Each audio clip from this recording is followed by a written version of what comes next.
Deux jeunes femmes sexy enlèvent leur manteau, puis plongent la tête la première dans l'eau pour se détendre. Mais à peine l'une d'elles sort-elle la tête de l'eau qu'elle voit soudain un chien féroce foncer vers elle à toute vitesse. Elles n'ont même pas le temps de remettre leurs vêtements et courent immédiatement vers la maison. Malheureusement, l'une des filles est une seconde trop lente et se fait mordre la jambe par le chien. Dajwang bande rapidement son arc et vise la cible. La flèche part droit au but, mais elle se plante dans le mollet de la jeune fille. Son cri de douleur effraie immédiatement le chien féroce.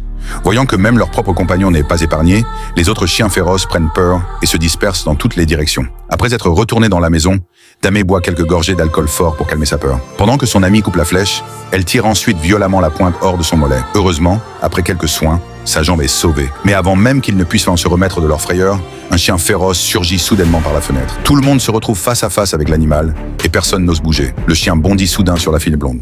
Heureusement, Dajwang se précipite, attrape le chien dans ses bras et le plaque violemment au sol. À côté, Xiao Shuai arrive immédiatement pour aider. Il retire son épée et transperce directement la tête du chien. La crise semble terminée.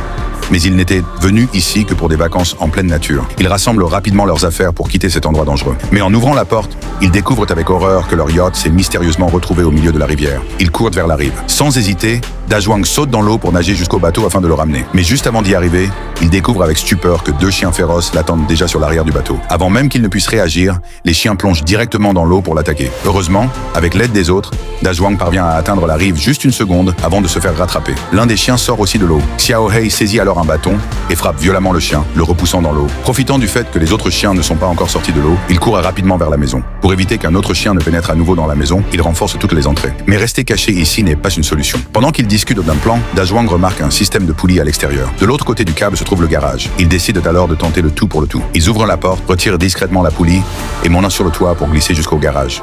Mais le câble ne peut supporter qu'un poids léger. Au début, tout semble se dérouler parfaitement. Mais au milieu du trajet, la poulie se bloque. Les chiens féroces cachés autour entendent le bruit et se précipitent vers elle. Terrifiée, Damei perd la force dans ses mains et tombe. Heureusement, elle atterrit sur un toit. Elle brise la vitre et saute dans le garage. Mais quand elle monte dans la voiture pour venir chercher les autres, la voiture ne démarre pas et la batterie est complètement déchargée. Pendant ce temps, de nombreux chiens féroces arrivent déjà devant la porte du garage. Alors qu'elle panique, certains chiens parviennent même à se faufiler par la fente de la porte. Damei ouvre rapidement le toit ouvrant, grimpe sur le toit de la voiture, saute et se hisse sur une poutre. Elle s'échappe ensuite par une fenêtre. En voyant la meute de chiens en dessous, Dajwang tire une corde attachée à une flèche vers elle. Damei l'attrape et l'attache autour de sa taille. Juste avant que les chiens n'atteignent sa position, elle attrape la poulie. Les chiens sautent pour essayer de la mordre. Dajwang tire alors une nouvelle flèche et touche enfin sa cible. Les autres tirent la corde avec force et après de grands efforts, Damei est finalement sauvée. Mais maintenant, la maison est complètement encerclée par les chiens féroces. Pour s'échapper, ils doivent absolument réussir à démarrer la vieille voiture. Après une journée entière d'efforts, ils décident de se reposer pour la nuit. Mais pendant que les autres dorment profondément, Xiao Hei descend seul au sous-sol pour manger un appât empoisonné. Soudain, un chien surgit de nulle part, le renverse et le déchire sauvagement. Quand les autres arrivent, il est déjà trop tard. L'odeur du sang attire encore plus de chiens.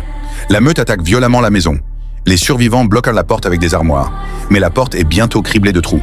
Ils n'ont d'autre choix que de se réfugier dans le grenier sur le toit. Après une nuit terrible, le lendemain matin arrive. Voyant qu'il n'y a aucun chien autour, ils descendent prudemment. Dajwang et Xiao Shuai courent au garage, poussant la voiture dehors et tentant de la démarrer en utilisant l'élan.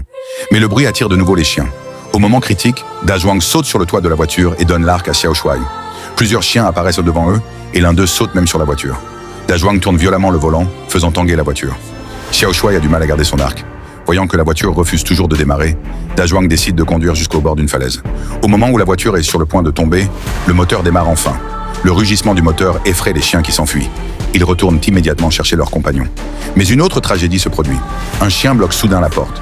Dajwang tente de s'échapper par la fenêtre, mais le chien saute sur la fille blonde. Dans la lutte, Dajwang tombe par la fenêtre. La fille blonde tombe également du deuxième étage et s'empale sur un pieu en bois. Elle et le chien meurent sur le coup. Les trois survivants restants fuient en voiture tandis que les chiens les poursuivent. Finalement, ils plongent la voiture dans le lac et nagent jusqu'à un hors-bord pour s'échapper.